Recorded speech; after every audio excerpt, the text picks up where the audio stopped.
My dear sisters and brothers of the soul, there will come a season, blessed and bruised, when you must wrap your arms around yourself like a mother wraps her child and say, "Hush now, the world can wait." In a world constantly clamoring for attention, validation, and noise, silence is often mistaken for absence. It is misunderstood as passivity, weakness, or invisibility. But silence, when chosen deliberately, is none of these things. It is not a void to be filled, it is a space to be honored. It is not an absence of thought, feeling, or intention. It is, in fact, the very essence of power in its most poised and concentrated form. To be silent is not to be ignorant or unaware. It is to be deeply attuned, deeply listening. It is to observe the world with clarity rather than reacting to it in haste. Silence is the ground upon which wisdom stands. In silence, we do not abandon the world, we simply refuse to be shaped by its noise. When you choose silence, you are not stepping back, you are stepping inward, and from that inward place, power grows. History shows us again and again that those who possess true power rarely need to raise their voices. The lion does not need to roar to remind the jungle of its strength. The river does not scream as it carves valleys into stone. There is strength in restraint. There is might in stillness. Power that is real does not beg to be acknowledged. It simply is, unshaken and undeniable. In silence, we reclaim our energy. We stop pouring ourselves into conversations that go nowhere. We stop bleeding truth into ears that are not ready to hear. We stop giving away parts of ourselves to those who only wish to dissect, to doubt, to diminish. Silence is a boundary, a sacred wall between what we know and what we no longer wish to explain. It is the decision to guard our voice until it is worthy of being spoken, and our truth until it is safe to be shared. The world often teaches us to speak, to defend, to declare, but it does not teach us the grace of withholding. It does not tell us how to sit in our own stillness without feeling the need to be seen or heard to feel real. But realness is not proved through performance. It is not proven through argument. It is proved in the quiet conviction of knowing who you are, even when no one is looking, even when no one is listening. Silence allows us to focus, to sharpen, to become intentional. It is the space in which we gather our thoughts like arrows in a quiver, aiming not to wound, but to strike with purpose. And when we finally choose to speak, not out of impulse, but out of clarity, our words become fire, not smoke. So no, silence is not absence. It is presence in its purest form. It is choosing not to be diluted. It is standing firm without stomping. It is healing without performing. It is growing without announcing. In silence, you are not missing, you are becoming. And what you are becoming will echo longer and louder than any shout ever could. To focus on yourself is not an act of selfishness. It is an act of deep, unwavering self-respect. In a world that constantly demands our attention, our energy, and our approval, turning inward becomes a quiet rebellion. It is the sacred act of choosing oneself, not because others are unworthy, but because you recognize your own worth. It is standing at the center of your life and realizing that you do not need to orbit around the needs, expectations, and judgments of others in order to be whole. When you focus on yourself, you begin to listen to the voice that has always lived within you, the one that is often drowned out by the noise of the world. You begin to ask questions that matter. What do I need? What do I want? What brings me peace? And in doing so, you start to give yourself the kind of attention, care, and devotion you have so easily given to others. You start to become the love you seek, the approval you crave, the comfort you've been chasing. Self-focus is not isolation, it is integration. It is pulling all the scattered pieces of yourself back home. It is learning your own rhythms, honoring your own boundaries, and building a life that feels like truth. When you respect yourself, you don't allow just anyone into your sacred space. You stop chasing validation from people who cannot see you. You stop performing in rooms that do not know how to hold you. You walk away from what drains you, even when it looks good on the outside, because you understand that peace is more valuable than appearance. Focusing on yourself teaches you that your time, your energy, and your heart are currencies, and how you spend them reflects how you value yourself. It means saying no, unapologetically. It means pausing to rest, to reflect, to breathe. It means recognizing that you cannot pour from an empty vessel, and it is not your job to set yourself on fire just to keep others warm. Respecting yourself is not about arrogance. It is about alignment. It is about aligning your actions with your truth, even when it is inconvenient, even when it is lonely. There is power in knowing yourself, in holding space for your own emotions, your own dreams, your own becoming. And that power is not loud or boastful. It is quiet, solid, unshakable. When you focus on yourself, you begin to glow from the inside out, not because you're trying to be seen, but because you've finally seen yourself. In that glow, you become magnetic, not because you seek attention, but because you radiate something rare, a soul that respects itself deeply, fiercely, and fully. And that kind of self-respect changes everything. Growth does not always announce itself with thunder. It does not always arrive in grand, visible gestures. More often, it tiptoes in silently, hidden beneath the surface, unfolding in the unseen places of our lives.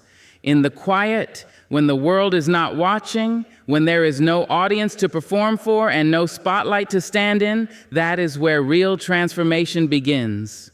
We often associate progress with movement, with noise, with productivity, but the deepest kind of growth, the kind that changes you from the inside out, happens slowly and silently. It happens in the pause between what was and what will be. In the moments of solitude, when you're sitting with your own thoughts, your own heartbreak, your own questions, something within you begins to stretch. Quiet growth is sacred because it cannot be rushed. It is the long, painful process of shedding what no longer fits, even when you're not sure what will take its place. A seed grows not when it is shouted at, but when it is buried in darkness, watered with patience and left to become. The same is true for us. We need seasons of stillness. We need silence not as absence, but as presence, the presence of healing, of listening, of waiting. In the quiet, we are confronted with our real selves. Without distraction, we meet our pain, our patterns, our truth.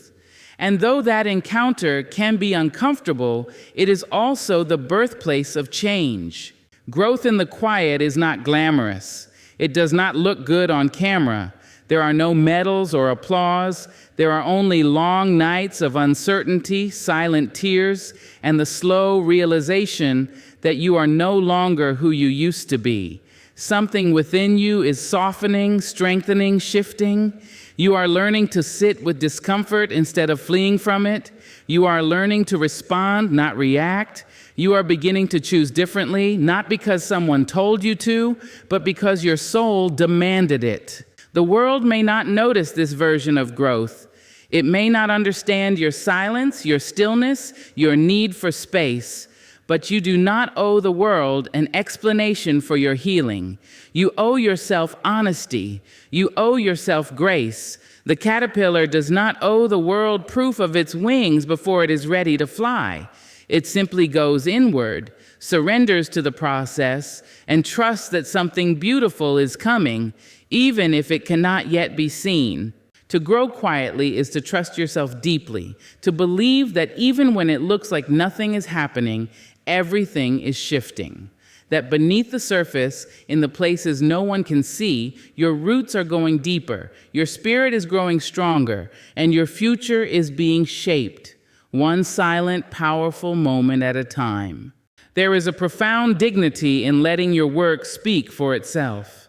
In a world so fixated on self-promotion, constant noise, and curated images of success, there is something quietly powerful about the person who simply does the work, consistently, patiently, and without the need to declare every step along the way.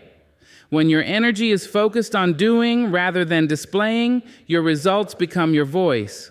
They echo louder than any proclamation ever could.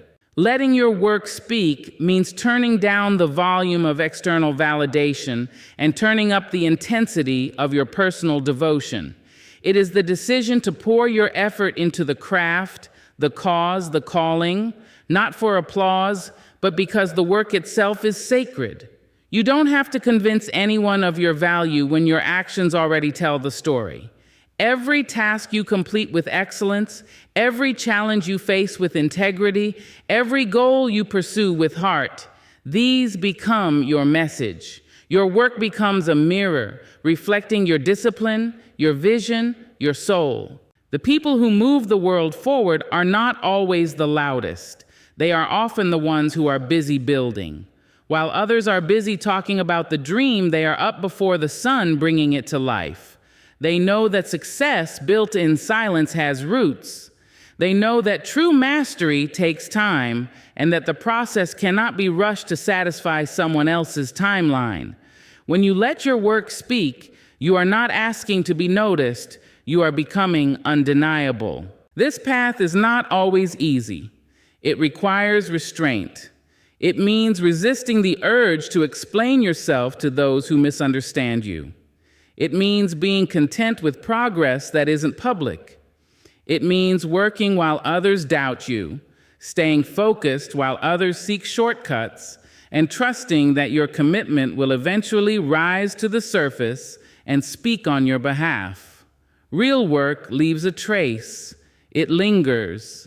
It is not fleeting like empty words.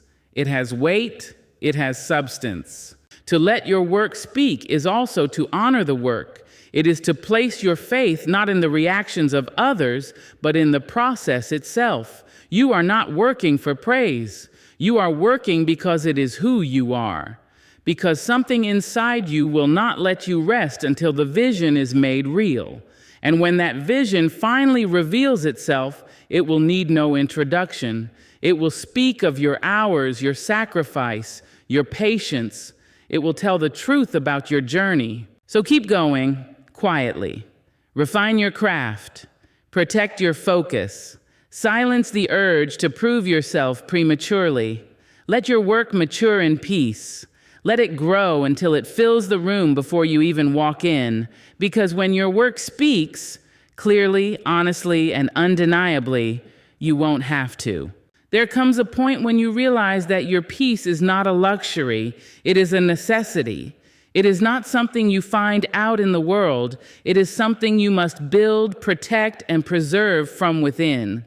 To protect your peace is to draw a sacred circle around your soul and decide what can and cannot enter. It is to recognize that everything you allow into your life, people, conversations, energies, environments, either nourishes your peace or disrupts it. And when you begin to choose peace over pleasing, over proving, over performing, something powerful begins to shift. Protecting your peace means understanding that not everything requires your presence, your reaction, or your explanation. You do not have to attend every argument you're invited to. You do not have to carry every burden that knocks at your door. Sometimes the most loving thing you can do for yourself and others is to step back, stay silent, and let go. It is not about avoidance, it is about discernment. It is knowing when to engage and when to walk away for the sake of your mental, emotional, and spiritual well-being. Peace does not mean your life will be free from conflict or noise. It means you learn how to remain centered in the midst of it. It means you no longer let every storm shake your foundation. You learn to respond rather than react. You learn to breathe before you speak. You learn to ask, is this worth my energy? Is this aligned with who I'm becoming? If the answer is no, You give yourself full permission to choose stillness over struggle. As you grow, you begin to see that some people are addicted to chaos, to drama, to dysfunction. They will pull you into battles that are not yours just to see you bleed. But when you are committed to protecting your peace, you stop participating. You stop defending your choices to people who are committed to misunderstanding you. You stop explaining your silence, your distance, your healing. Peace teaches you that you owe no one access to your inner life. Your sanctuary does not have to be shared with those who do not honor it. Protecting your peace also means protecting your time. You stop overcommitting, overextending, and overcompensating. You set boundaries not to push people away, but to stay whole. You realize that saying no is not rejection, it is protection. You are no longer afraid to disappoint others if it means staying true to yourself. Because you know that every time you betray your peace to make someone else comfortable, a piece of you disappears. In this loud and restless world, protecting your peace becomes an act of revolution.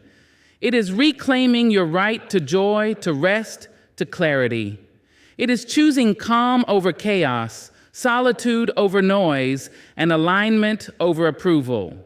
And in that choice, day by day, you become more grounded, more clear, more free. Because peace is not found, it is chosen, and it is worth everything you must release in order to keep it.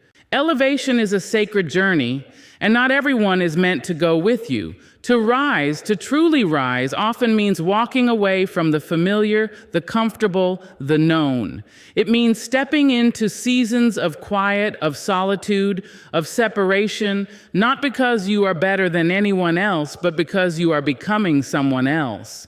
Growth demands space. Transformation requires distance. When life begins to call you higher, it will also begin to strip away what cannot go with you. Isolation is not punishment. It is preparation. It is the space where clarity is born. In the silence of your own company, you begin to see yourself without distortion. You see what you've been carrying, what you've been avoiding, what you've outgrown. You begin to understand your own voice apart from the noise of others. The opinions, the expectations, the distractions, they fall away. What remains is truth. And from truth, you build. Elevation is not for the faint of heart. It asks you to leave behind the crowds who once cheered you on. It asks you to walk away from conversations that no longer feed you, relationships that no longer see you, and environments that keep you small. You may find yourself misunderstood, questioned, even judged, but you cannot soar and stay grounded at the same time. You cannot answer every call and still hear your own. The mountain does not apologize for its height. It does not shrink to make others comfortable. It simply stands, tall, still, unmoved. In the same way, your elevation will require you to stop explaining yourself to people who are not climbing.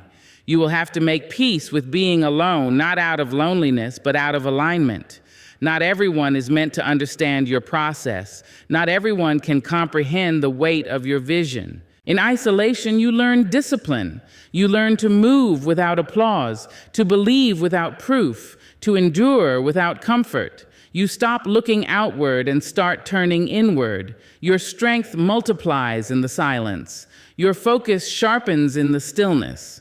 You begin to build something unshakable within yourself. No shortcuts, no spectators, just the quiet work of becoming. The higher you go, the thinner the air, the fewer the voices, but also the clearer the view, the more sacred the perspective. Elevation is not about escaping others. It is about embracing your own depth. It is about being stripped of everything false so that only the essential remains. It is not easy, but it is necessary. There is a cost to elevation, but there is also a calling. And when you honor that calling, when you trust the solitude, when you allow the isolation to refine rather than define you, you emerge changed. You emerge ready. Because you didn't just rise, You became the kind of person who could stay elevated, not by clinging to the noise below, but by embracing the quiet above. In the stillness of silence, in the sacred space of solitude, and in the quiet labor of becoming, we uncover the truth. The journey inward is the most powerful journey we will ever take. Focusing on yourself is not selfish, it is survival. Letting your work speak, guarding your peace, growing in quiet, and rising through isolation are not separate acts. They are threads of the same fabric.